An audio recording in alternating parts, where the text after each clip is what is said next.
Hello, everybody, and welcome back to the Let's Debrief podcast. Since we don't do video anymore, you don't know that we have a special guest today. You can't see him. And it could be anybody. Who could it possibly be? It's me. Hello. Cole's back. I was going to say, what's your name? I'm Cole. I am your lovely host husband and everybody's favorite guest they've ever had, I'm pretty sure. Did they write that in? Did they say that? Someone said that. It was my mom. Said that. Well, welcome back. And I felt like it was fitting to have you on as we talked about church drama. Yeah. Because you were the drama that surrounds our church. Yeah, of course. I am a big instigator. You really stir the pot. Yeah. Exactly. But before we get into it, why don't you just, what's some life updates? Everyone heard from me last week. Yeah. So, Cole, what are your life updates? My wife is pregnant. What? And that is lovely and beautiful. I don't know. What was everything you hit on last week? I don't want to just repeat. Well, I don't know. I talked about canceling the Pacific Northwest trip. I talked about how we got pregnant. Did you know? The play-by-play. I don't know. What's this like pregnancy experience been like for you? Was it everything, has it been what you thought it would be? Has it been more tumultuous, filled with more tears? I feel like it's been pretty on par, if not better than I thought it would be. Are you for real? Yeah. I mean, well, I feel like in like movies and stuff, it's like a cliche that like, you know, pregnant women are like so like emotional, like bipolar. That's dramatic. Hold on. But just like either very, you know, sad or like very angry and all the time. And I was like not expecting that, but I knew that was like an option. But I feel like you had a moment here or there, but like it's been pretty chill. You obviously you were sick for a while and tired, and I just have been doing things for you, but there's nothing out of the ordinary, you know? Nothing out of the ordinary of me always doing things for you, yeah. Which is, I mean, also very true. My love language is acts of service, and Cole rises to the occasion every single day. Someone's got to fill that water up. Someone's got to fill the water, which also, speaking of water, I need to get a bigger water jug. Yeah. Because, well, I have like what is it? Only the 30? I have the 40 ounce Stanley, but I ditched it because obviously, I mean, as all of us are learning, the straw is just not like... The straw is it just doesn't work for traveling purposes. And then, so I got like for Christmas last year, I got like the flip top Stanley with like the flip straw. But that only comes in the 30 ounce. And you are just filling it 24/7. Yeah, it is a lot. Even I drink a decent amount of water. And I have the same one that's 30 ounces. And I feel like I fill it up like 6 times a day. Yeah. Just a few big gulps and it feels like it's gone. Amen. You should just get a big gulp cup from 7-Eleven and then just be filling it up with water 24/7. Okay. No. I think that's what I'm gonna do. I was gonna say you should get one of those like real big like metal gallon ones that like. Did you see the one people that make their whole personality? Well, I was gonna say, have you seen the one that Shayla has? Is that the one that you're talking about? Oh yeah, the same. I think it's like a hydro flask technically. Yeah. I think she got that like in postpartum with Farah, and that thing's massive. But I mean, like when you're breastfeeding, I respect it. You need a lot of water. We got to get you like a Camelback backpack. So true. With like a little tube that goes to your mouth. Yeah, literally just. I feel like those probably don't carry that much either. Yeah, I don't know. Anyway. Yeah. Anyways, if you have any good massive water bottle recommendations, because there is some like on Amazon that I've seen, but I really just don't trust a non-Stanley or Hydro Flask. Yeah, I mean it'll certainly hold water, but in terms of like keeping it cold, like I feel like those are the two go-to brands. I need to look. I think my old Hydro Flask is in like one of our cupboards right now. But I got it when I was like 16, so there's like a bunch of stickers all over it, and I would love to just utilize that instead of buy something new. There's one. It might be the same size though. At least the one I'm thinking of. Oh, like is the in gray the garage. one. Yeah. Oh, mine's taller. Oh, okay. but the one I'm thinking of might be like 32 ounces. So. Yeah, that's true. Anyways, recommendations send them my way. Yeah, it's just a little water bottle discourse for your Wednesday. You know, so. just a little something. Yeah. Any other life updates for you? You've been I painting. don't think so. Yeah, I've been painting. You've been busy. I have. We obviously have our regular jobs at church and have some big projects coming up there. We're big things coming. No, we're in the heat of wedding season, which will continue to get. We're not even halfway through. Yeah. And we started in technically April, and so everything lies in these next few months. Yeah. So that's fun. And then I've been painting a lot, and I got some other like side things I'm working on. So yeah, and sometime soon, probably in the next couple weeks, month or so, we're gonna start renovating the nursery. Not renovating, but making a guest room into the nursery, which I'm very excited about. It's gonna be very cool and cute, and you all are gonna love it. Yeah, that's all gonna be Cole's like brainchild.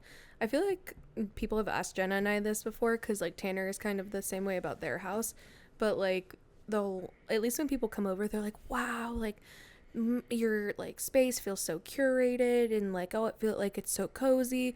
And like people ask me like where we got things, and I'm like, sometimes I have contributed to like our house, but I'm just the finder, like, and then I go and like be like, Cole, do you like this? Like, do you feel like this would work?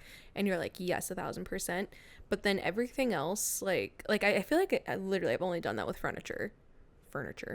Like both couches I found. You found a few. Oh yeah, you found that. In our like little media stand console thing. But outside of that, Cole does everything like for our house, and like he's built shelves, and then all of like the artwork for the most part is like all his. Which is so funny. Like, have you seen those TikToks that are like, when you live with a man and you let him have his one room where he puts his Transformers action figure or whatever? I'm like, I cannot relate less. You and Tanner are like the complete opposite of that stereotype, 1,000%. But to be fair, I do have horses everywhere. Yeah, I don't know if I actually ever made it into a TikTok, but after Barbie came out last year, I was like, I took a video of all of the horses around the house, and I was like, when you find out you live in a, what was it? Mojo Dojo Casa House. Yes, yeah. Exactly. Loud and proud, darling. Loud and proud. What are your visions for the nursery? I feel like you change them up on me all the time. Yeah, I like to keep you guessing. No. Honestly, if I didn't do a single thing and I just walked in and you revealed it to me, I would be 100% okay with that. The first time you see it is with our newborn child. Yeah. All right, well, that's fine. Yeah, very kind of in line with the rest of our house. Very, like, warm, vintage wood, secondhand type of deal. But I feel like for the nursery specifically, I want to do kind of like a classic wood Americana type of Ralph Lauren, whatever. That's a lot of buzzwords, but it's very unfortunate about our upstairs, which is where his room will be, is that the walls are slanted, so there probably is only 2 usable walls, and both of them one usable wall probably, and it has a window in it, so that takes away like all the wall space. That's probably where his crib will be. And then towards the front of the house is another big window, but you have the sides, but then they're not even full walls, they're slanted. Yeah, it's very funky. When I was a kid, I don't know if this was from like a show or something like that, but I would always see like rooms like that, like with the pitch ceilings, or like living in an attic or whatever. And I was like 8, and I was like, that's the coolest shit ever. It's awesome. And now that you live in it, you're like, this sucks. Yeah, and now that I'm an adult and I'm 6'1" and I'm slamming my head K-flex. on the thing, it's something light, it's whatever. But like, this is not ideal. But our son is going to be like a foot tall, so it's perfect for him. It's going to be great for him. Yeah. Yeah, it'll definitely be interesting. I mean, like, because our room is like the same way, like the ceilings are, is that what it is? It's pitched? I don't know if that's an official term, but okay, they're like, I just call them slanted. Yeah, I mean, it's the pitch of the roof that cuts into it. But our room is much wider, and so we have a lot more space. But I'm interested. I mean, you've lived in his room once before, and existing in there like as a room is not great. But when you're just in there for his stuff, I'm like... Yeah, I mean, there's going to be a lot more room in there because there's not going to be a full-size bed. It's going to be a little crib. Yeah. And then like a dresser and like a rocker or a glider. Mm-hmm. So, yeah, we'll see. But that's on the horizon. Yeah. If you didn't know, we have a squatter right now in our house. And it's preventing us from moving our the stuff into the nursery. Our dear friend of the podcast, Peter, has been living with us for the summer, but he will be leaving soon. He'll be leaving soon. He just gave his notice today, and I declined it. Yeah. He's also sitting about 12 He's sitting feet away at the from table. us right now, so. He said he wanted to listen in. Yeah. He's actually he agreed a couple weeks ago that he would come on the podcast soon. Yeah. I made the joke about myself, but he's definitely the most loved guest on the pod. My gosh, the people eat this boy Yes, up. they love him so much. Yeah. Also, I mean, a beloved person of the podcast being Jenna Solich is coming on next week too. We got JS.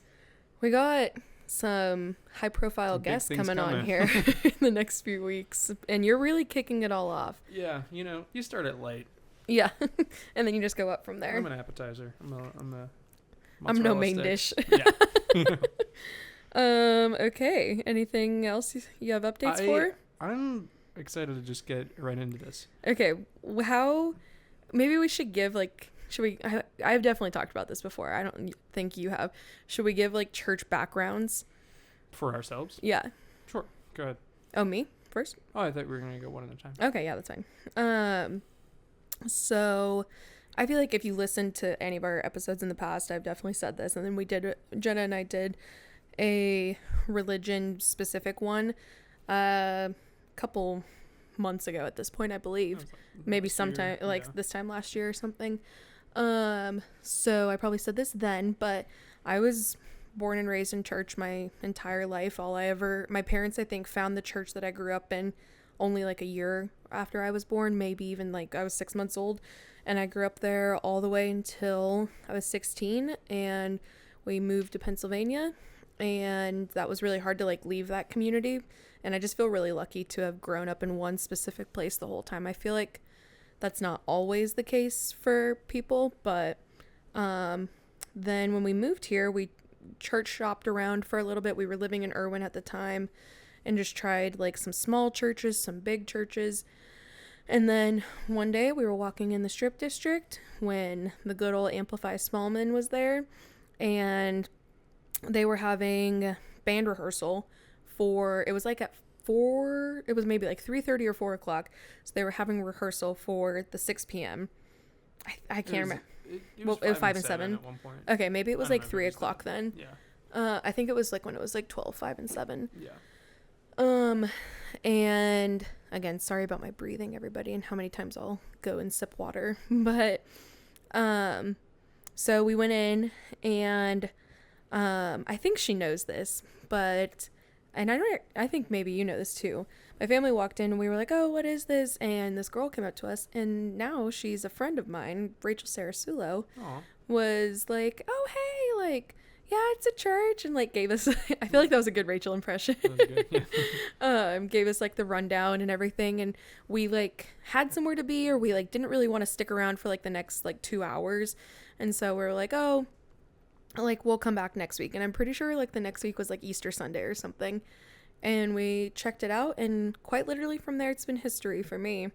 And so I feel like I've had a very maybe uncommon church experience where it was like church I grew up in, and then pretty quickly found the church that I have now been at for this year. Well, I turned 26 this year, so 10 years, which is crazy. That's pretty wild. I think I was technically 17 by the time like I went, but like from the first day attending, that's pretty crazy. It's almost been 10 years. That's pretty wild. It's actually really spooky. I don't know if that's entirely an uncommon church experience. I feel like people usually have like, you know, when they move away either to college or like something somewhere in their adult life, then they like get planted somewhere else. Yeah.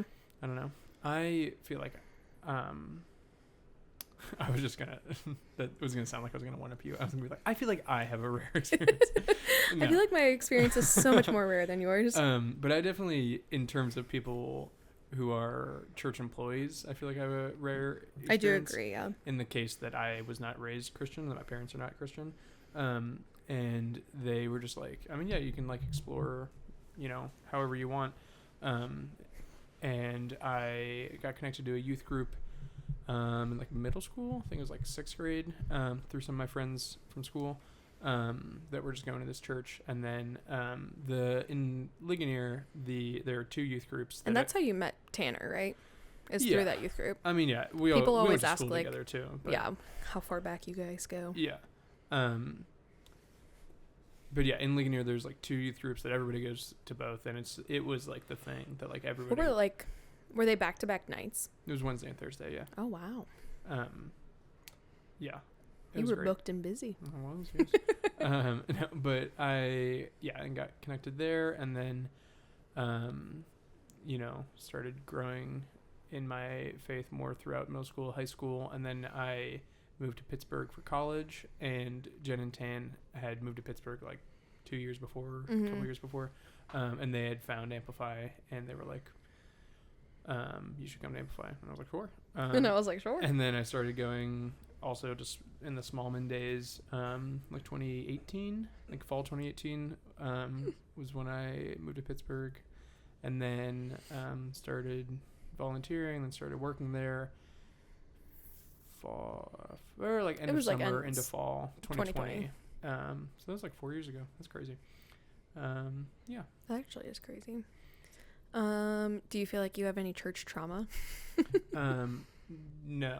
And well, yeah.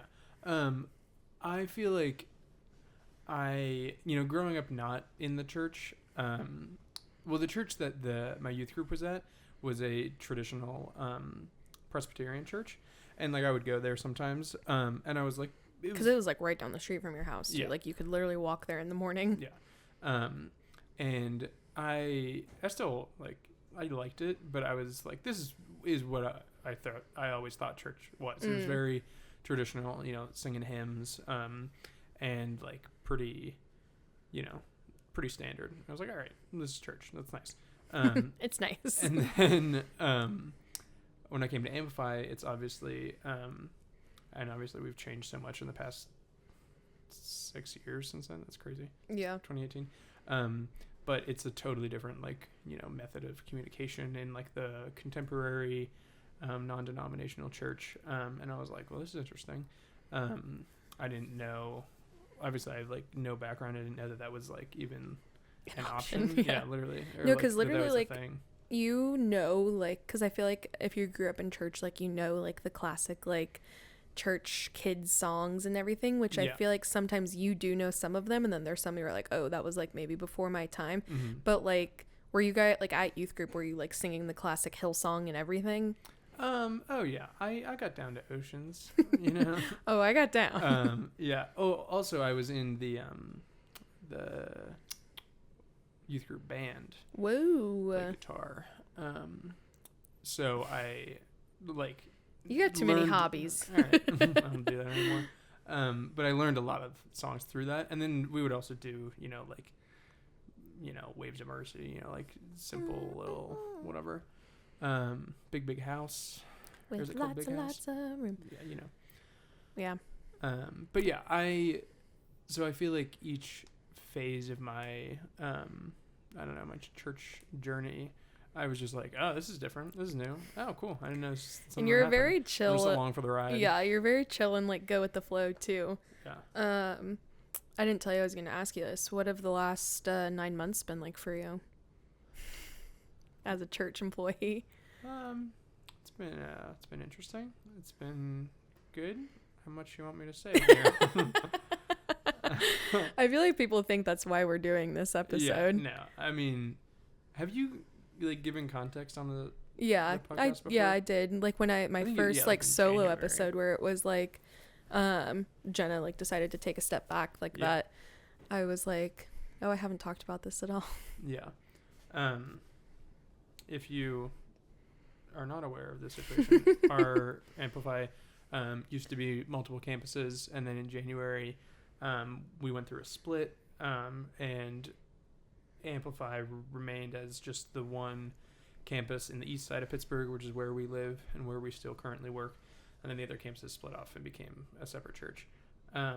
So it's been a whole different, I was going to say restructure. That feels dramatic. Of the staff. I guess it kind of is. But like, it forces you to restructure when you don't have as many people. Yeah, sure. But like a repositioning of like the way we do things and the way that even we think about things. We're like, we have one campus and there's one service to go to. This is our sole focus. And like, especially when we would, we're in charge of creative and social, and it's like we used to schedule photographers at 3 different campuses at like multiple service times. Now it's like we're just here at this one, which has been very nice. But yeah, I don't know. It's been obviously a lot of change, but I think it's been for the best for everybody involved. Yeah, as far as I can tell. It's been great for us. So yeah, great for us for sure. Okay, I did want to give like a precursor of like, I feel like it also just like seeing the post of like, wait, like what do you mean they're going to talk about like church trauma, like especially as is that what the prompt was trauma? I said trauma/drama. Okay. Like I didn't know it was interchangeable. Yeah, there's a fine line between the two. Yeah, which people definitely gave us some trauma. Yeah. So that honestly, that is a big trigger warning, and I will give a trigger warning before I even read specific stories. But yeah, I feel like the reason that like I wanted to do this, I've heard of like some other podcasts that I listen to will do like missionary stories of like Mormons, like and like stories like that. But yeah, I've never really heard like a church drama one, and there's a lot of it, and it is very unfortunate like when it happens, because it usually happens between volunteers or staff, or sometimes just like a random person will shout something in service and I was like, whoa, that was crazy. Yeah. But Christians, sorry, this is my precursor, like Christians are not better than anybody else. We are all even and equal in God's eyes. And I think a lot of times when I have experienced like shortcomings or like issues within church, it's coming from people with like that think that they are better than everybody else. Yeah. And I think that we all fall short, and there's nothing wrong in like talking about that. But at the same time, I feel like people could easily just be like, why are you trying to highlight the church's flaws? And to that, I would just be like, the church has flaws. Yeah. Like, sure. Every single place that you'll ever walk into has flaws. And so let's either make light of it and make a funny podcast out of it, or also I don't really mind this like bringing attention to like church leaders, and churches need to be held accountable to a higher standard. It's just really unfortunate when like pastors or people on staff or whatever like have a shortcoming because they're human, and then they sweep it under the rug because like we just can't let that get out. It would just look so bad for the church. And I'm just like, no, we believe in accountability here. Yeah. We believe in justice. And I believe that when you are like invested in a church, when you are giving to a church or serving or whatever, you're well connected, like you obviously don't need to know all the details, but there is a certain level of like transparency that is, I think, deserved in that relationship. It's so tricky, because in having experienced this multiple times, like it is tricky where it's like, are we going to let the congregation be oblivious on this topic because we just don't want to seem like we're gossiping, or how much is like they deserve to know the truth? Yeah. I mean, I feel like it can be like a case by case thing, because it's like, sure, you don't necessarily need to announce to everybody everything that's happening at all times. Good and bad. Like, you don't have to, I don't know, announce everything that you're, going through or whatever. But there is like, if there's something bad happening, and like if I'm attending a church, or like connected to a church, and I'm just blindly giving my money to this place that isn't, structurally sound, then like I feel like that is dangerous. Yeah, I agree. Yeah, so all of that to say, I posted this on Instagram too, like, we believe in the local church so much, and our pastor always is like, this is God's like rescue mission for the world, is the local church. Mm-hmm. And churches that are genuinely out to help people and serve a community, bring them closer to Jesus, like, I believe in that more than ever. And this is not to make like light of wrongdoings within churches. This is not to just like poke fun, I guess. Yeah. I mean, I was like, maybe it's like more serious than I ever intended it for it to be. Well, it depends on the stories. There are some that are very deep, and it's very sickening, like, just knowing that some of this stuff has happened within church. I mean, this is like stuff that people like sent into us, and then it's like obviously stuff that's available like online of like churches over the entire existence that have fallen short. And so I always think when people within a church have a shortcoming, it's unfortunate, but it's also like, well, why, in some way, why did we ever expect anything less? Or not, or like, why do we expect perfection? Yes, exactly. Is it better? Yeah, I was gonna say, don't go in expecting it to be bad. Yeah. But all of that to say, my soapbox is, not everybody is perfect. Not even pastors, not even church leaders, not even church photographers and videographers. Well, hold on. That's true. Let me rethink that.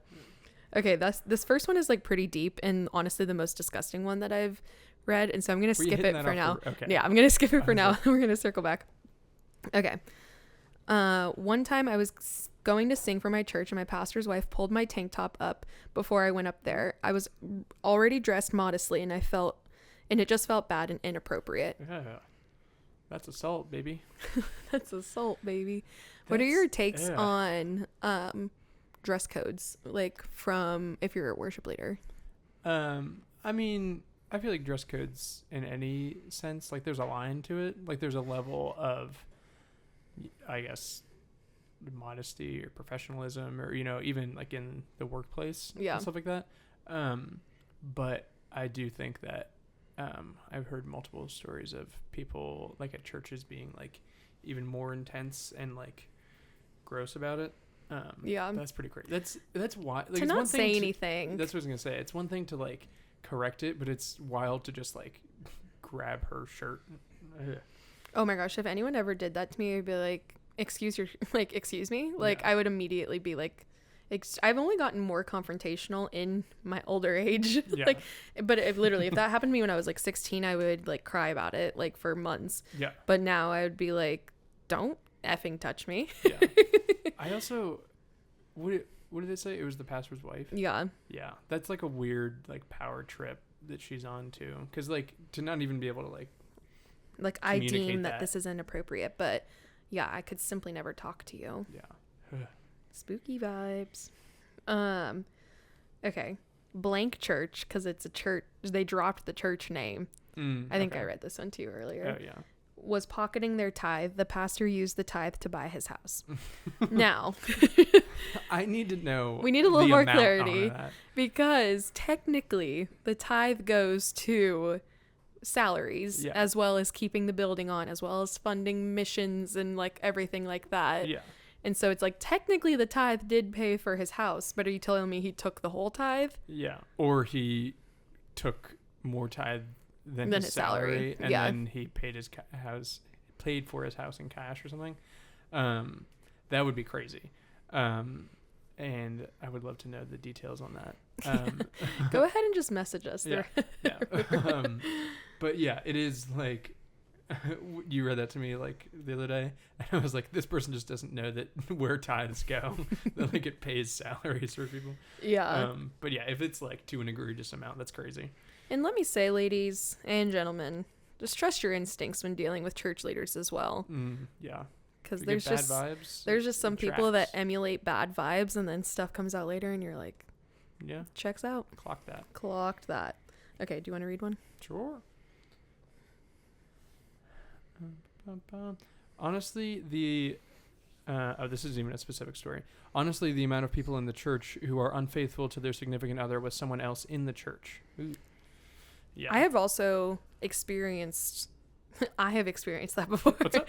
No, like this was actually crazy. This was when I didn't live here in a different state. And two significant other, like a couple, basically two couples. Yeah. A classic just affair, and our lives were very intertwined with theirs. They swapped? They didn't swap. Oh. But the guy from the one relationship and then the wife from the other relationship went to church together and everything. And then this was also like, because we played sports with them, and then like they were also went to church with us. The girl, the one whose husband cheated, we'll call her Anne. Anne tried to hit the cheater with her car, like at school drop off. Like the other girl? Yeah. Or the other wife? I don't know what to call the other one. We don't need names. Okay. That's crazy. Yeah. And I was just like, oh my gosh, like that, just those emotions could lead you to do crazy things. That feels like a movie. And kind of, there's no way that. I know it was a minivan too. Probably an SUV. Yeah. she only had a few kids. Southern California. Don't do minivans there. Yeah. But yeah, like their kids went to the same school, and she like tried to like tap her in the crosswalk. That's crazy. And then she also went to the pastor and said that like she wanted her kicked out of the church. What's your take? That on kicking them out of the church? Yeah. That feels crazy. Yeah. And I think he said, you guys can just commit to going to different services. Yeah. It's like, I don't think, like, what would constitute somebody actually being kicked out of a church? Unless they're like, if they probably assaulted or assaulted somebody else. Yeah. Then it's like, at least to my knowledge, it's like, you can't come to this church, but let us give you recommendations of other churches. I don't know. Where do you draw the line? Because the church is where they need to be. Yeah, that's what I was going to say. Like, you have this, like, broken person that is, doing something they're not supposed to. Like, this is the place that they should be. And if you, kick them out of there, then they're just going to turn their back on it altogether. Yeah. Yeah. Should I tell Chloe's story? I won't name drop, but... okay, yeah. Quick version. My friend, Chloe, as I already said, I'll give as few details on this as I can. Basically, some of her friends work at this church in another state, and they have like multiple campuses. I think like 6 or 7 or something like that. And they have a main senior pastor over all the campuses, and then each campus has a campus pastor as well. And at like the main campus, like the biggest one, the campus pastor, married man, started sleeping with his like executive pastor, I think it was, like his second in command, this woman who was also married. He was a campus pastor, is that what you just said? Okay, yeah. Okay. Of like their main campus. Okay. But he wasn't in charge of everything. Like there was a senior guy above that. So they like had an affair, both married with kids. And apparently their plan, this has been going on for a while, their plan was to leave their respective families, and then get married and like be together. And then they thought that they could keep their jobs. They thought like nothing was going to change. And it's just like fine. But then it like got out somehow, and then somebody reported them to HR, and they got fired like immediately. And it was just, it like blew up into this whole thing, obviously. I was telling Cole when he told me this story, I was like, and I think Peter was here too, I was like, it is crazy the things that you will rationalize in your head when you're doing something wrong. Mm-hmm. Like just that like you're just like, no, like our lives aren't going to change. Like, I'll divorce Jimbo and you'll divorce Sally. His name is Jimbo. And like church will understand. Like Sally and I have been going through stuff for a long time. Yeah, it's fine. Yeah, and I'm good at my job. Yeah. Like, no, that's crazy. That's wild. Okay. One of my favorite married pastors slid into my DMs and put fire emojis and hard eyes. I was really close to his wife, and I was so hurt by it. I confided in him and her about so many personal things, and I just couldn't believe it. I never said anything to him about it because I was scared that of what would happen, or I'd be considered like a Jezebel or something. Taking it to my grave, I guess. Ugh. I do know who that is. Me as well. That is gross. No, it's disgusting. Like... Peter thought that was funny. Like, you don't need to be following, like, you don't, no. Like, you don't need to be following any women, ever. Yeah. I mean, it's crazy, like, pastor, like, let's take the pastor thing out of it. It's crazy at all. If, like, a married man, if I just, like, slid up hard eyes on some other girl, that's insane. Like, makes my stomach sick. But then also, if I was her pastor and I had this, like, weird, like, power dynamic. Ugh. Especially where she has confided in the past before that, like, it even adds to the power dynamic more, where it's just like, maybe she, like, if she said she was, like, scared to ever say anything, and so it's like, well, if I were to confront or say anything, like, would they, like, try to tell people what I've confided in them about? Like, yeah, it makes you immediately be like, I'm never gonna mention this ever. Yeah, it immediately just, like, discredits that, like, I don't know, the integrity of that relationship. Yeah, that, like, and I know that she never really, it was never the same with them after that. Of course, yeah. So don't be following women ever if you're a pastor, or hide every woman's stories from your feed. Okay. The next one's really short. You can read it. Oh, okay. Because I can't read. You want me to read this one? I mean, how about the two churches splitting in half? Laughing, crying. Trauma. Trauma. Do you feel traumatized? I don't feel traumatized. I don't think so. No. Yeah. I know that's not to negate other people's feelings. Here, I'll ask Peter. Hey, Peter, do you feel traumatized by the split? He said no. He says no as well. But that's not to negate other people's feelings, because I know that there were people that were traumatized. Yeah. I mean, it also depends on how you define trauma, because it was a crazy, whirlwind, and it still is sometimes, just like figuring things out. But like when we first found out, we're like, this is wild. Oh my gosh. I literally was like, I never thought this would happen in like a million years. Blew up. But yeah, I'm good. I'm better than good. Yeah, I don't know. DM me if you have any more questions. I don't know how much I should say on the actual podcast. Yeah, I mean, it's all for the best now, so. Yes. I was told when I was 13 that this is getting into spicy things. When I was 13, that every time I hooked up with a guy before marriage, my soul would be damaged and my future husband would never want me. Oh. I don't know why you wrote this in, because that's true. Yeah, what's the problem? What's the trauma involved there? I'm totally kidding. That is crazy. What do you think about purity culture? Here, I was going to ask you the same thing, because like I said, I didn't grow up in church, and the whole purity culture thing is not nearly pushed on guys as much as it is on girls. Yeah, about that. Because, yeah, it's like, it's the girl's fault always. Like, it's crazy. So yeah, I don't know. What's your take? What was your experience? Oh, when you were 13? I actually don't even know if I've like told you this before. But like our youth group like offered like a purity ring ceremony. Oh. That like to be fair, I didn't go through the ceremony. I don't know why specifically, but I just like kind of sat in on it, and it basically was like parents like reading a letter or something like to their kid and like presenting a ring. But I really appreciated what my parents did. And listen, Brittany's been on the podcast, everybody knows. B double. She keeps it real, and her and my dad keep it very real. And so they were just like, I knew in our house, if I ever like had sex before marriage, that like it was going to be a very safe and loving environment. Like if I like told my parents, they would be like, hey, like maybe don't do that again, but like but the consequences of those actions were sitting right in front of me when I looked in the mirror every day.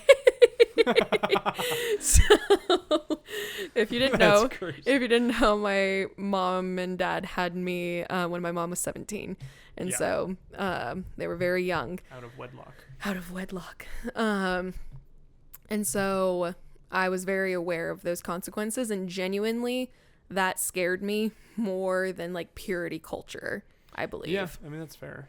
So I was like, boys, get away from me. But anyways, my dad did like either leading up to our 13th birthday, like on our 13th birthdays, he like took us to a nice dinner and he gave us like a Tiffany ring that was intended to like be on our finger, and he was like, until another man like replaces this ring, essentially. Which again, I really like thought I liked that much more than the ceremony. Yeah. I can't remember. I feel like my parents couldn't come to the, like, I forget what it was, but I just remember sitting there and like watching, and it was like you were there, but you didn't. But yeah, it was happening on like a Wednesday night, a regular Wednesday night. And so like my parents like couldn't be there or something. You didn't sign the permission slip? Yeah, literally. Yeah. I'm like, so I remember at the time thinking it wasn't weird. I don't want to offend people that have done that, or like even my friends that did it. And it's like, I maybe don't think it, I think the sentiment is there, but I think it's a little intense. Like, yeah, I mean, it's such an interesting thing because like both of us, I think we talked about this on the first podcast I was on with you. Like we both definitely see the value and like agree with the concept of waiting for marriage. And obviously that is becoming like less and less common. But I think that people take it, I mean, it's the same thing, like, you know, with any take that like, if you get way too intense about it, you're just going to push people farther in the other direction. That if you're going to, you know, scream at them and make up this fake stuff about their soul getting bruised and like no one's ever going to want them, then I'm sure everyone out there heard the sticky note one. It's like, hey, oh yeah, it's each time you stick it less each time you stick it. Yeah. Is that not it? Yeah, I don't know. Yeah. Don't stick it at all. Yeah, it's like, I don't know. I mean, I think there are just more, you know, emotionally mature ways to like communicate that to teenagers or whatever. And I think that it also should be coming from their parents in a safe and loving way, and not necessarily like, I mean, you know, it depends on your relationship with your youth pastor or your pastor. But I feel like usually it is, the stories I hear from like, you know, pastors or, you know, people in the church talking about purity, it's like they're way too intense and they're like, your husband's not going to want you, which is just false and crazy. And if he doesn't want you because of that, then he shouldn't be your husband. Literally goodbye. Yeah, I mean, I've also, like, I feel like we've said this, like, as a couple, we waited until marriage. And for me, I haven't ever, like, slept with anybody else. I really value that, like, in my life, like, that was important to me.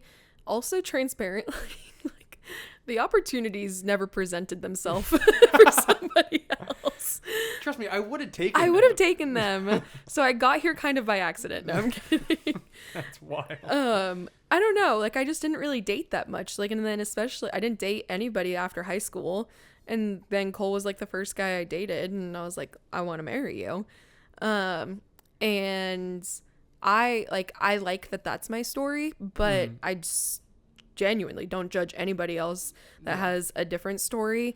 And that is a pretty rare story. Yeah. Or not rare, but it's not super common though. That obviously a lot of other people probably have that story too. But that's not, you know.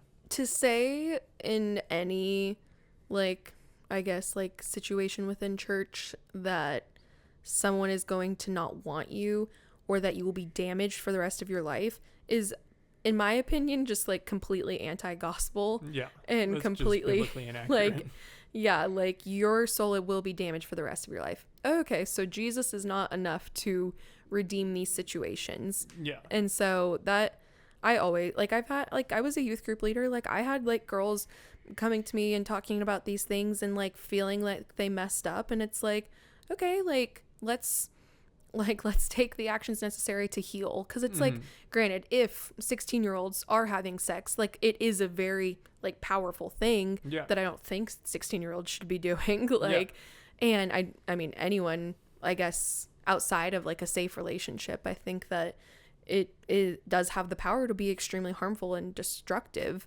But do I think that you'll never recover? No. Do I think that your soul will be damned to hell? Yeah. No. Yeah, that's just not. You just didn't read the Bible if you think that. Yeah, so I am so sorry that you ever experienced that. I'm sorry that purity culture has like gotten us here. Also, what I will add, and Cole, I'm like, we're literally like years away from ever having to have this conversation, but I think also talking about like safe sex with your kids is like super important, because in my mom's case, her mom was like, you don't need to know because you're not having sex, because you're waiting till you're married. And I think that a lot of times Christians are oblivious, and we just got a lot of 16-year-olds running around having sex that don't know that which is what more happens. Dangerous. Yeah. Like, teenagers having safe sex is better than them having unsafe sex. Yeah. And no, they're never going to feel comfortable talking to you about it if you just tell them that they're worthless. So, yeah. Oops. Hot take. All right, next one. Oh, this one's really long, so I'm really bad at reading, so I have to I'll take it. give this to you. This wait. is long. What? Okay, it's long, but I was like, I feel like not all the details were necessary. I was maybe gonna like break it down, but if you want to, you can just read the whole thing. This is so long. Oh my goodness. Okay, I'll go quick. I'll try. Okay. When I first started going to a local church, I met a friend who I became fairly close with over a span of a few years. We didn't talk all the time, but I thought he was so sweet and cute, and I had a major crush on him. After a few weeks of being friends and texting back and forth, I felt that our friendship had reached a new level, like we might end up together and become serious, or just take it slow and see how it would go. All caps. Boy, was I wrong. We met up one night, and we had kissed, and we ended up having sex. Also in all caps. I do not condone sex before marriage at all. We both messed up. Anyway, I took the sex as meaning something more than the casual sex that he was looking for. He had obviously shown me signs that he wasn't ready to be committed, and I should have paid more attention. Well, don't blame yourself. Pick your crown up, queen. Damn, I lost my spot. I should have paid more attention. He was short with me and barely talked to me and didn't even look in my direction when we went to church.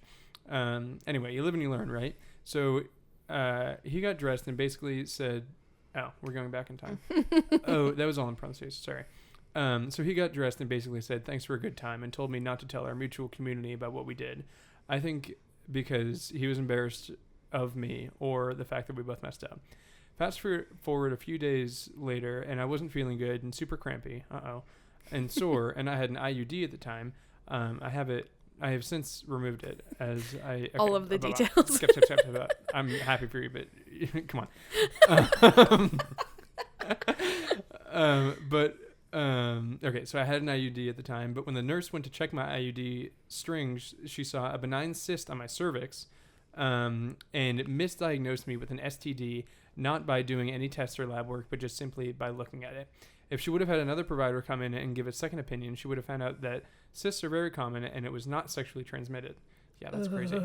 I've never had an STD or STI in my life, and I routinely got tested for them, and they always come back negative. Cramp? What is that? The CRNP? Mm-hmm. I don't know. Is that a test or something? Oh, yeah, I don't know. Or did you just type it wrong? I don't know. Something was horribly wrong and scared me. And our medical friends are laughing at me right now. A nurse practitioner, maybe? Something. Anyway, she scared me, and I shouldn't be allowed to be a practicing provider with the bedside manner she had. It was rude and careless. Anyway, I got out of the urgent care so scared that I gave someone that I cared about so deeply an STD when I took his virginity. I felt horrible, and I felt like my life was falling apart. So I call him and text him, and he said that we'd figure it out. Anyway, after I was cleared by multiple gyno doctors, I was relieved, and he was too. A few weeks had gone by, and he was still breadcrumbing me, and basically he told me, that's crazy, and basically told me he regretted sleeping with me. Not that he felt bad for premarital sex, but because it was me, and he was embarrassed and didn't have feelings for me, which that's tough. I cried myself to sleep, so upset that I ruined his life. Also, I'm just pointing out at the same time that he's literally treating her like trash. And she's like, I feel so bad that I ruined his life. Yeah. It's like just classic. There's skimming a little more. Okay, the whole issue was that he kept dragging me along for a long time just to end up essentially using me in the end when I thought it was truly going to be something more. However, I'm not ashamed to use a story like this as a testimony to how even as sinners, God can still use us, and even though God hates our sin, he doesn't hate us, and he can take the broken and make it beautiful. Fast forwarded to the church splitting, and so this is from our church. I didn't know that. I didn't read that far, I guess. Another church that split. Fast forward to the church splitting, I met my fiance the same night I found out about the church splitting apart. Talk about God's perfect timing. Phew. Won't he do it, though? For real, I don't go to the church this happened at anymore. So now I'm engaged to the love of my life, and I'm starting RCIA in October. Stop using acronyms. I don't know them. I'm starting RCIA, I don't know, in October, and marriage prep through a new church that I love and feel safe in right now. I love having a community, and the structured practices of the Catholic Church hold me accountable and call me out and give me what I need from the leaders of the church in order to become an example who Christ made me to be. Thanks for listening. I think this could help other people. This girl really took us around the block. Yeah, that was a good story. You're quite the storyteller. That is pretty crazy. Yeah, sometimes like Christian men are just the worst. Oh yeah. Like it's all like not. I was gonna say it's always. It's not always because Cole and I met in church, but like it is sometimes like the classic like, oh, we shouldn't have done that, and yet they seduce you again, and they're like, you are just so much of a temptress. Like I just can't contain myself. It's your fault. It's the same thing that I just said, or I said earlier about like how purity culture is more pushed on women or girls than it is guys. That like I feel like it's just so this toxic. Did your youth group give like a purity talk to girls? No. Oh, they didn't at all. Well, they might have like in their small groups or something. Like we had like guys and girls small groups. I don't know. It was touched on like he like had like a few like messages talking about it, but it wasn't anything nearly as intense. Literally remember, so I got like the youth group thing, but then I went to a private school, and so they did their own thing. Sorry. I burp a lot these days. Private Christian school, and we did basically like a coming of age tea, but they like, and it was like a little tea party, which it was honestly like really cute. Adorable. But they did like purity things within that, and it was literally like, oh my gosh, like I want to say like weeks of like, we once a week we go to our tea prep, and then we eventually had this like tea party.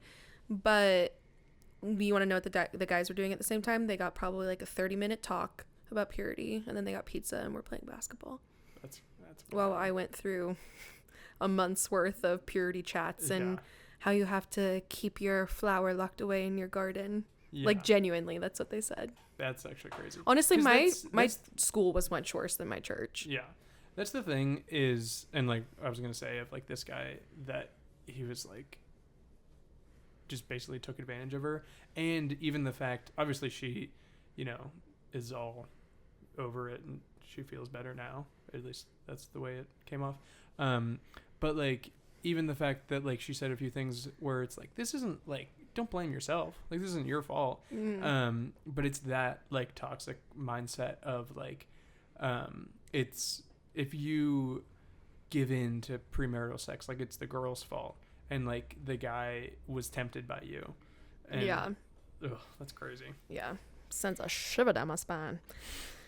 Not going to drop names, but in the Orthodox community, there was a priest who stole money from the church donations and used it for his gambling addiction. Kind of slay. It said that? No. Or you said that? I said that. It's so much fun to gamble when it's not your money. Yeah, there's no stakes. Yeah. And gambling always works out. Exactly. Also, when I was in middle school, my choir teacher also stole a large sum of church donation money, and my entire class found out when the substitute teacher accidentally had the news on in the background. Whoa. That's actually crazy. I couldn't have written that drama. That's I know. Crazy. It seems like this seems like this is a common scandalous theme. Yeah. Is it your fault? Are you the common thread?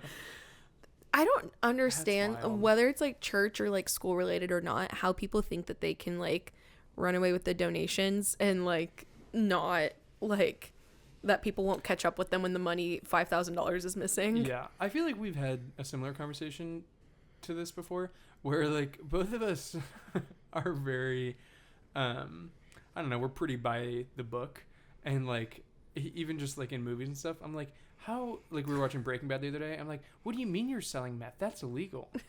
They're gonna get you. But also like within that Breaking Bad of like Walter being gone for like 12 hours and Skylar's just like, I'm just so worried about you. And I'm like, no, literally, where were you? Yeah, put the pieces together, like, girlfriend. Where were you? But yeah, like to that point of like the pastor stealing money. If there's money missing from a church, I feel like it's always like the pastor. Or it's so common of that type of thing of like. Or the treasurer. You know, literally like the people close to it are like swiping money for, you know, to go to Rivers Casino. Okay. All that for a fun Friday night. All that, yeah. Gotta hit my slots, baby. One Sunday when I was 16, I was at church with my family. We sat in a different pew than normal. A few minutes after we sat down, an older woman I'd never met came up to me and handed me a visitor's pamphlet and said, "We're glad you're here and hope you come again next week."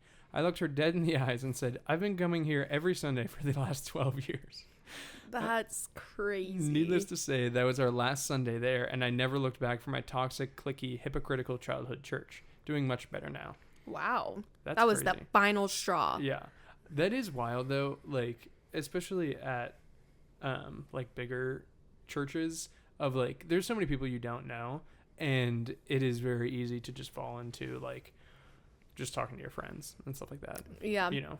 But still, like, I think, honestly, like, the team that we have, like, now is, like, really good at this, where it's, like, they, like, will be, like, mingling together in the lobby, but, like, not in a circle. It's always, like, kind of in a line, where it's, like, because circles just feel, like, closed off.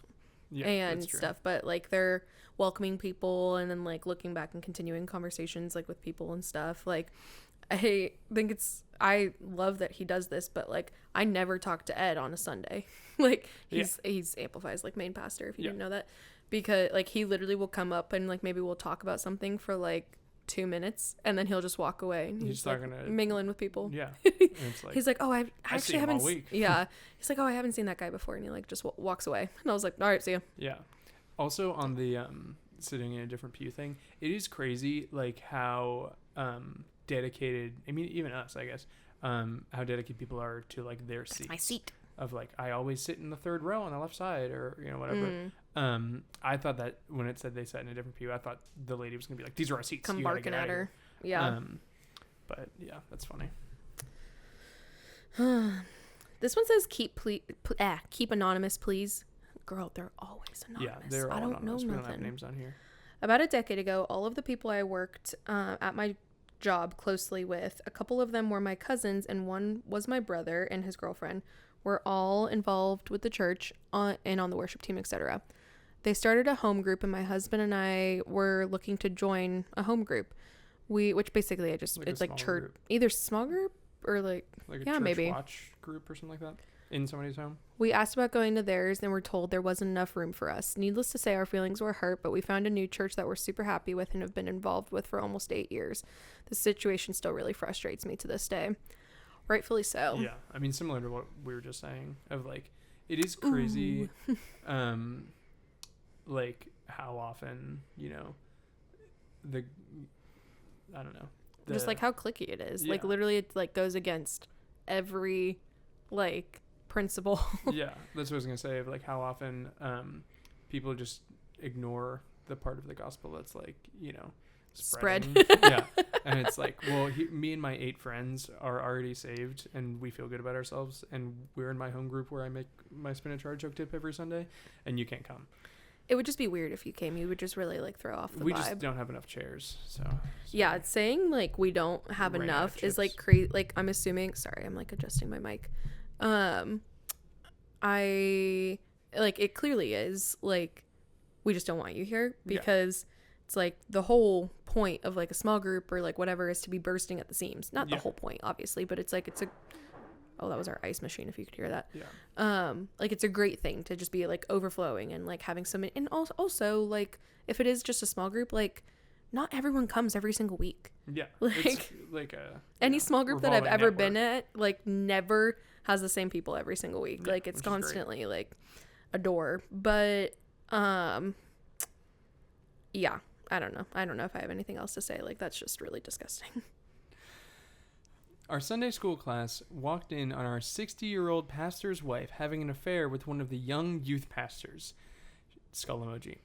She was bent over the food pantry counter when we walked in. That is crazy. I, like... That's wild. Obviously, like, I can see myself never having an affair, but the fact that they both, like, felt comfortable enough to get it on at church... Yeah.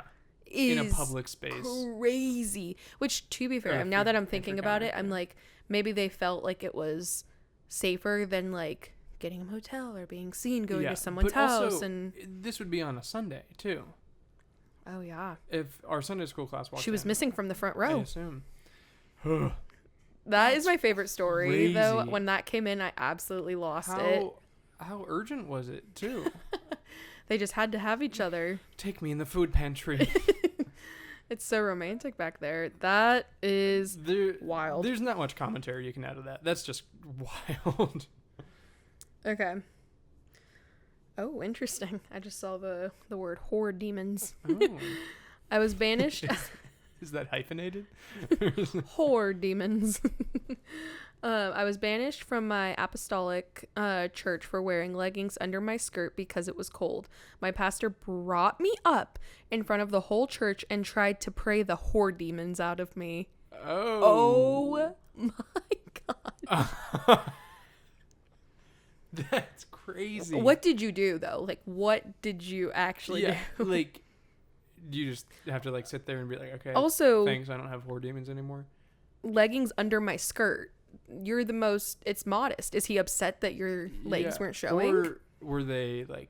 Or for that you had a skirt on in general? Like, what type of leggings? We need to go back to 2012 when every church... Actually, I don't know if it was so much the church, but at least at private school...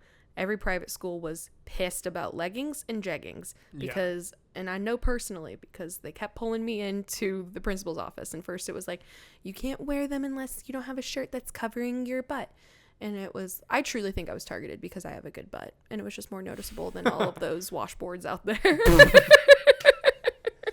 Not my fault, I'm curvy. Yeah, literally, God made me this way. And they were like, nope. I literally was sitting...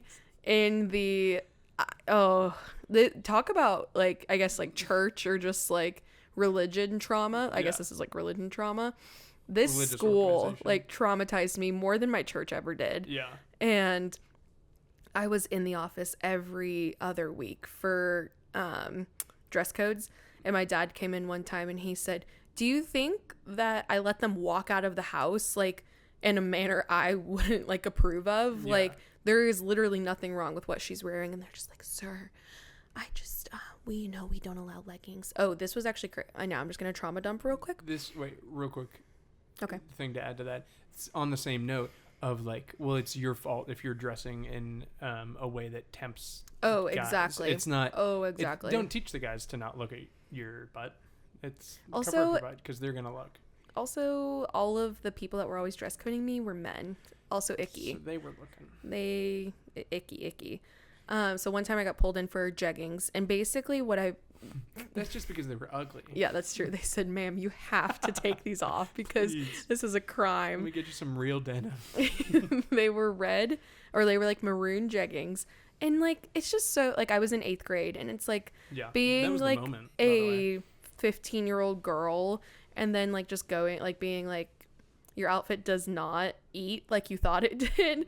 Like, just, like, is, like... Deflates you instantly. And so they would dress code you, and then you had to sit and wait in the office until your parents could bring you something. Both of my parents worked, and my mom was, like, 30 minutes away, and my dad was, like, 20 minutes away. Also, so then they had to go back to our house, pick up clothes, which would have been, like, 30 minutes, and then bring them to me. So, like, my dad was, like, if I got dress coded at 9 a.m., I'd have to sit in the office until his lunch break.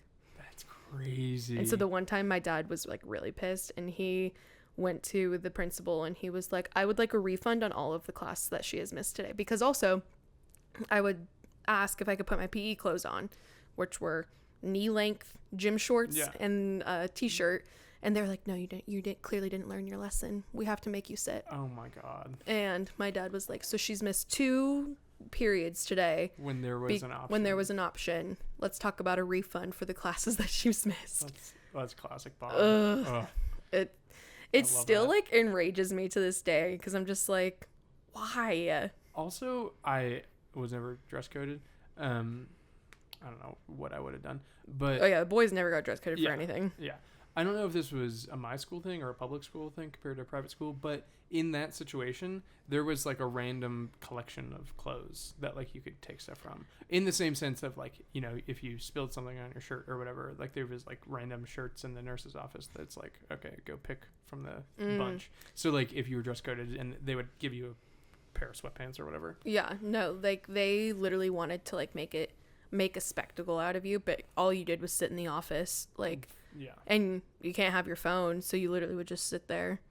And it was so awful. Dumb. I guess like I could pull out my schoolwork, but I was like actively missing class just because they wanted to make an example out of me. Just because your jeggings were so ugly. Yeah, just because my jeggings were so ugly, they said, sit your ass right down. You're not going nowhere. we gotta get this through your thick skull. Exactly. Okay. Next one. Okay. A pastor asked to meet with me. I was excited to feel seen and get direction from a godly figure. Godly in quotes. That's a little precursor. That's what I was going to say. Foreshadowing. He asked me all about my last relationship, and then it got more and more specific and in detail into my sexual experience with my ex. Nope. Then somehow got into asking about masturbation. Whoa. Ew. And I was embarrassed, and so I confessed that I did. Somehow in the moment I excused every red flag of this conversation, but he ended up asking specific. Oh my god. Trigger warning. Yeah. I mean, if you couldn't tell by now. But he ended up asking specifics of how I did. Ew. In my naive mind, I had no idea in the moment how wrong it was, what was happening to me. He then prayed for me afterwards and told me how I was forgiven and kissed me on my forehead. I'm just glad it stopped there. I want to so badly hug that younger me. Oh, and he later confessed to cheating on his wife and left the church. Okay. Slay. Well, yeah. Ew. That's so gross. Men, like church leaders, should never be like in a vicinity of a younger woman, especially. Yeah, in a one-on-one setting. I'm like, no. If a younger woman walks up to them to greet them, they put their hand in front away. And you need to run away. No. That is so common, again, on like the power dynamic. Not so common, but I have heard stories like that of like, oh, well, like, let's meet up and I can give you advice and pray over you and disciple you. This has been like, Cole's voice recently when he's been making jokes. Tell me it's not good. It's not. But also I will add, gross. If you are listening to this and you are a man, like, take this as advice, but also if you're in ministry, you should not be talking to a younger woman without a woman there, because even like and younger women being literally from like kidsmen till like 21. Yeah. Because I like, you know this, and I've told like a few people before, I was like an adult, like 21 or 22, and Cole and I had started dating, and I had 2 like church leaders like say to me like, oh, like, how are things going? And I was like, oh, good, like, we're basically like together 24/7, we just love hanging out. And they were like, well, you better be alone, or like you better be separate from the hours of like 10 p.m. to like 7 a.m. Yeah, basically. And I was just like that comment, like, clearly, like, it wasn't that many years ago, but clearly has still rubbed me the wrong way to this day, where I'm just like, genuinely, like, no man in leadership ever needs to be like talking to young women about relationships. Like, you can ask how it's going and you can leave it there, especially when no one asked. I didn't ask for your opinion, especially unsolicited. And when there isn't like relationship there on like a, you know, asking for advice, or like, you know, asking or whatever, having that type of, rapport of, accountability. Yeah,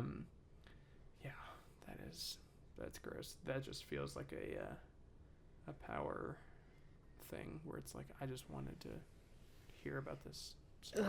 I mean, that story's disgusting. Mine is not nearly as bad, but that is just awful. I'm so sorry that you went through that, but I'm also so glad that you are safe and that nothing ever went past that and that he got what was coming to him. His actions caught up to him. I went to a Bible college for 2 years, and my last semester I had gotten into a relationship with a guy who was on staff, in quotes, dumb on my part, or parentheses, sorry. It's a Bible college? Yes. Okay. We went further than we should have, even dumber. Again, her words.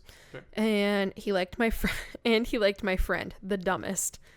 Also in parentheses. We eventually got to the point where we thought we should confess to my friend who liked him. She obviously was not happy, but met us with such grace and forgiveness and love. However, I found out my other friends in the friend group had been stalking us and went and tattled on the dean of women. They were not forgiving, and I got kicked out and was met with no grace from the higher staff either. My friends, in quotes, probably still hate me to this day, but some of them were doing the exact same thing on campus. Whoa. Which you didn't include this, so which makes me think, if you got kicked out and he did not get fired, what time are we riding? Because that is insane. Yeah, drop the name of the college. I just know it's Liberty University. Just baseless. I don't know. I guess she said Bible college. Yeah. That's crazy. It's also wild that in the same sense of just like condemning people for no reason when it's like you think that it's wrong and then you just give them these crazy consequences, and it's like, well, there's like, she knows that she messed up, and like there's grace for that, and the eyes of God, and there should be grace for that in your eyes too. Mm-hmm. Oops. But yeah, like I already said, I mean, he is the one that should be held accountable as a staff member. I'm trying to speed along so we're not like here for forever. Okay, well, I'll go with this one for you. Okay. I've attended two different churches, I've attended two different what? Let me see. Oh, like, I'm just normal size. Okay. It was just a typo. Sorry. I don't have a lot of cognitive reasoning. You immediately freeze. Ash, what is it? I can't get through. No context clues. I've attended two different normal size average churches over the past 15 years. Of those two churches, pastoral teams, I know two of the pastors having emotional affairs, but were able to work it out with their wives. One physical affair and divorced. Two other divorces for different reasons. And an additional regular guest preacher divorced with accusations of cheating. That's 6. That's 6. For those who are counting. Yeah. Not trying to judge, but number 1, it shows that they are human and no better than anyone else. And number 2, there's a problem with men and women seeking positions of power, and with that, it's a dangerous place to be. It's not just the mega churches that face these issues. Thank God for grace. We all need it. Oh, I like your little conclusion wrap up there. That is very true. That there are... Is Hillsong the biggest church in the world? Or it's definitely the most... Let me give it a quick little Google search. Most well-known mega church. Yeah, you say your piece while I Google that. That, it's put on this giant platform and, was at the forefront of this mega church movement. The peak of, 2017, 2016, I don't know, something like that. And they've had multiple, affairs and, controversies and stuff like that. And it does feel like a... you said, it doesn't just happen at mega churches, which isn't, good, but it is, it does seem like because of the spotlight that mega churches carry, it seems like that is a common theme. Okay. I don't know. It was kind of hard to measure largest church in the world because it was just off of how high the building stands. I tried to do congregation. Apparently a church is in South Korea is the largest church, I think congregation wise. Okay. But as far as us here in the U.S., Gateway Church in Southlake, Texas. It's always Texas. Yeah, everything's bigger in Texas. And they got that. They're in that Bible Belt. I got that gateway. Tell us how to fix our southern accents, by the way. Any dialect coaches in the audience? Any dialect because that's pretty atrocious. This is actually crazy. Gateway Church is considered the largest mega church in the United States with an average weekly attendance. Try to guess.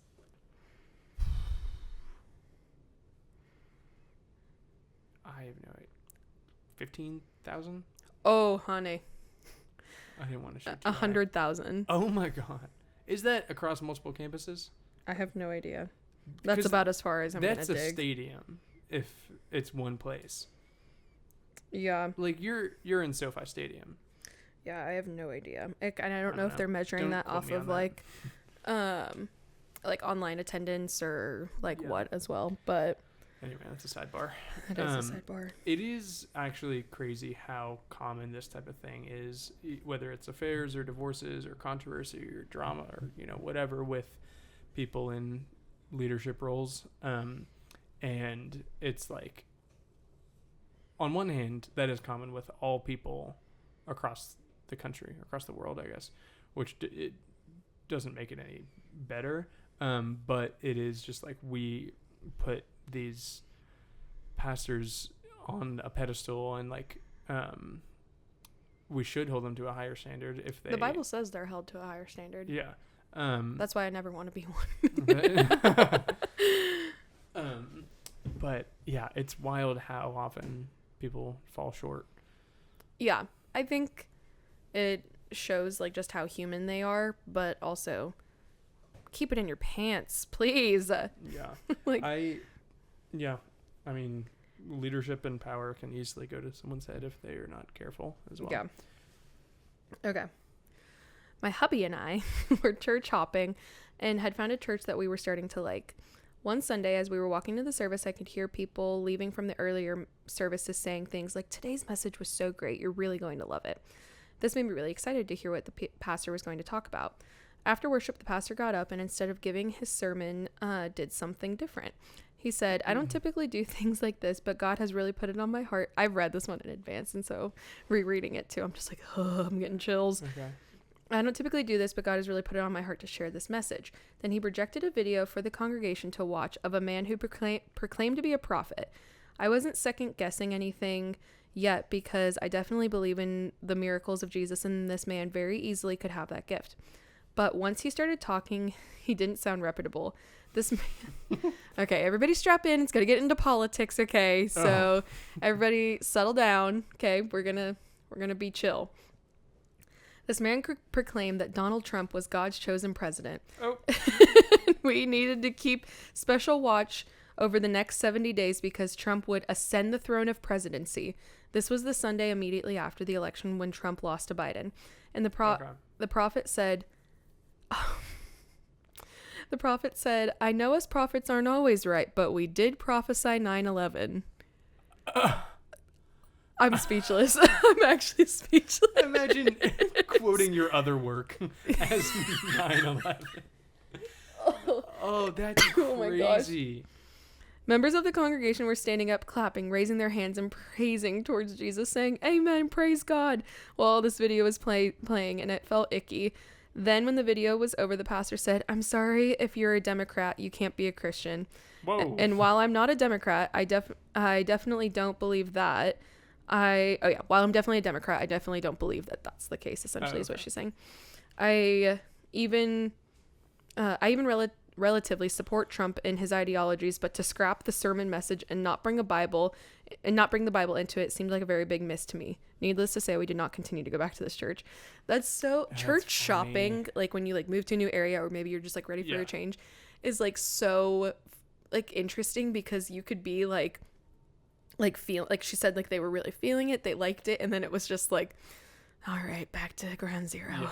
It's also crazy that when you're shopping around or whatever, any one-off week could be, not could be that week, but it could be a random service that you wouldn't connect with as well as the normal one, Yeah.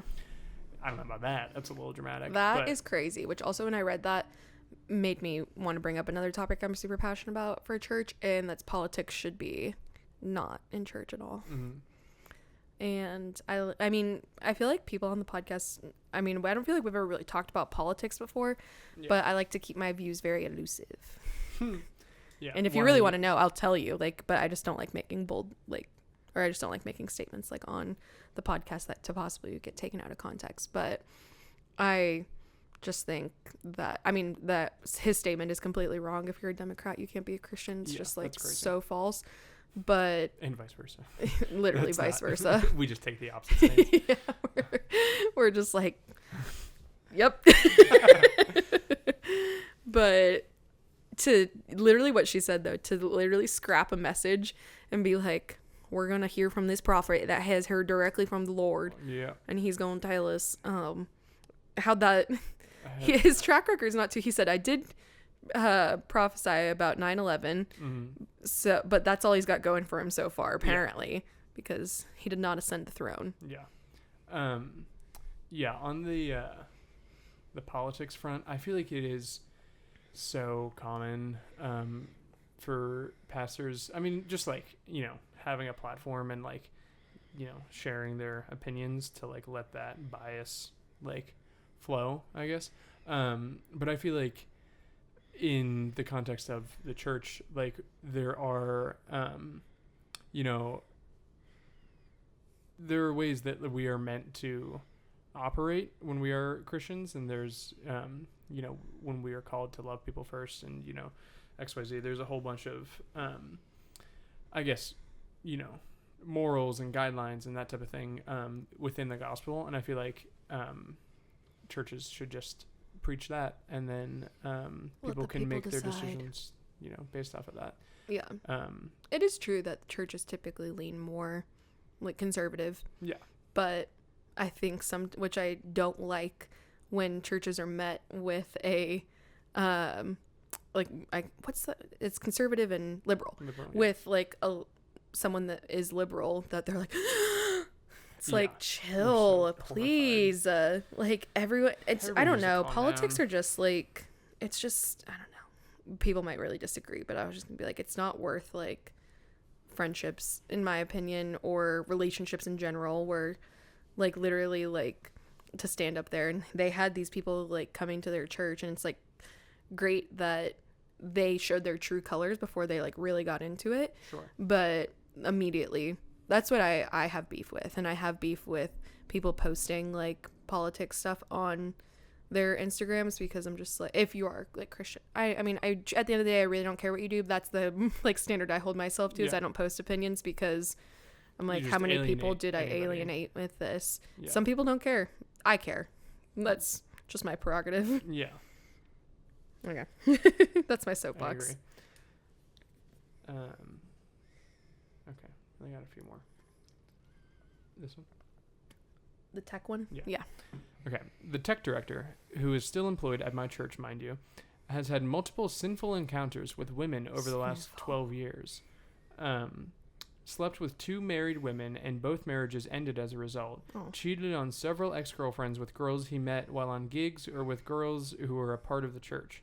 Not only this, but Will... Sorry, there's another typo. I'm losing it. Not only this, but purposely will sabotage tech equipment when he's upset with ministries or just doesn't like you. That's kind of funny. This man has sabotaged main services because he was in a bad mood. Most recently, he was seen in a Buffalo Wild Wings, extremely drunk, making out with a girl he's known to have strictly friends with benefits relationship with. All caps. He sucks. To sabotage services is crazy. That is wild. Egos within church are just like so... this could take me down a whole other path of like having people in places like for them to fill a role, like, and they could fill that role really well, but their character sucks. I'm just like, and they're treating other people poorly. Yeah. But they're like, but no one knows how to mix like he does. Yeah. But if you're mean to him, he's going to unplug everything. Yeah, and that's just Jimmy. And we just have to, like, that's just life with Jimmy. That's just kind of how it goes. No, I hate that. Fire Jimmy. Well, I mean, like, literally as we've been like, give him grace. Yeah, I mean, there's a difference between... there are consequences for your accountable. actions. Yes, there is that, and there's grace within that can, holding you accountable for your actions, and then, moving forward from that and growing from that is different than just like cutting you out and kicking you out of the church. But you got to do the first thing, because if you don't hold anybody accountable for when they do things wrong, then it's just going to keep spiraling. Yeah. I was going to say I have a lot I could say on that. And that is just, I think sometimes the church gives people too many passes when it comes to answering for your actions. Yeah. And if they bring the morale of everybody else around down with them. Yeah. But it depends on what they can provide. Which only hurts them in the end, because they feel like a object. Yeah. Or someone that can I'm only used because I can mix well or whatever. Yeah. Okay, this is the awful one. We've waited long enough. This is like, she even put like a huge trigger warning. Is this the last one? Well, there's a few like I've kind of jumped around. Maybe we won't end with this one because it's so awful. Okay. You've all been warned. My youth pastor SA'd me for about 12 years by bribing me with food pantry items. My family at the time was extremely poor, and he would offer extra food in return for the assault. Oh. We had a very large family. It was the only thing that kept my young siblings fed at the time, so I could keep going until I was 15 and could finally work legally. No one knew until I was 18, and my sister spoke up about her own essay from him. Together we pressed charges, and after 2 years of long court battles, we won. Maybe we should end with that one, because justice was served. But I literally read that and a knot formed in my stomach, where I was like, that is like the nastiest thing that I have ever read of like someone just again, that power trip of just exuding their power over someone, like, and then this poor girl was like, I have to provide for my family. That's insane. Ugh, I am so sorry. I am so sorry. And like that was your experience in church. I mean, honestly, all of you that have written in, I'm so sorry that this has, like, I mean, we lightly like kind of joke about it. It's like, oh, trauma, like, oh, like, or this drama happened, like, oh, this was crazy. But it's like, I am so sorry that you've ever experienced any of these things. Like, that is not God. That's not what his church is supposed to emulate. Yeah. And it, unfortunately, sometimes like really disgusting people find their way into church leadership. And also, which we were talking about this actually recently, of like people finding themselves in places of power and everyone being like, well, you have to honor and respect the pastor above all else, and you can never question them, and like what they say goes. And like it feels like sometimes, I am not speaking about this from personal experience, just so we're clear, I've just like noticed this in the church world overall. Yeah. And it's like that they're just so incredibly untouchable, and it's like if you try to bring something like against them, it's like, oh, Ashley, like, you just can't do that. Do you know? Like, no, you can't say that. And it is just, if there should be justice anywhere, it should be within the church. And these people I am so happy that you fought and won, because I just feel like that's not always everybody's story. Yeah. And I mean, usually I don't know what his consequences were, but I hope they were a long time in prison. Yeah. I think we might just end there. All right. I love the other ones. We're like so long, and we are so over on. I make the rules. Yeah. Why am I saying we're over on time? That's so true. No one's gonna listen, but an hour and a half worth of trauma tied up with a little bow. Anything you want to say to the debriefers before we sign off? Thanks for having me. Not that you had a choice. I did have a choice. I asked you. But no, the debriefers didn't have a choice. Yeah, I echo everything that you said. You said that very well, that this is not what the church is supposed to be, but unfortunately there are a lot of horrible people and a lot of broken people. But the best place for broken people to be is within the church, but not when it hurts other people. Within reason. Yeah. But yeah. And if you want to come to church, you should text me. But we go to church and we sit at Amplified Church every Sunday. Yep. And this week we are having a back to school bash. Yes. That will be fun for family and all. Bouncy houses. I'm actually not going to say what we built because it's a little teaser. Coming. Big things coming. Bouncy houses, back to school haircuts. Yeah. Just your food trucks. Lovely games, Millie's ice cream will be there. Ball. Yeah, just your classic goof around fun time. Yeah. And if you need a place to go to church and you want people to sit with that are hot and attractive and pregnant, come sit with us. You won't find them anywhere else. They're right here. Amplified Church, 10 a.m., 9400 Salzburg Road. It's like one of those car salesmen. Yeah. Peter, before we sign off, do you want to say anything? No. Okay. He said no. He said no. That's so embarrassing. Peter will be on in a few weeks. Jenna will be on next week. And then I also posted, my friend Joey is coming on in a few weeks, but we're recording that episode this week. And so her and her husband just finished the process of adopting their little boy. And she's coming on to talk about that. I'm surprised. You're like, delightful. I'll have to tune in. But I, especially without a co-host, like a regular co-host, I've definitely been doing more submission stuff, which I personally love. And so make sure you submit something. There's always like a little highlight on Instagram of like things I'm actively taking submissions for at the time. So go leave a question for Jenna, go leave a question for Joey. And outside of that, I will see you next week. All right. Love you guys. Bye.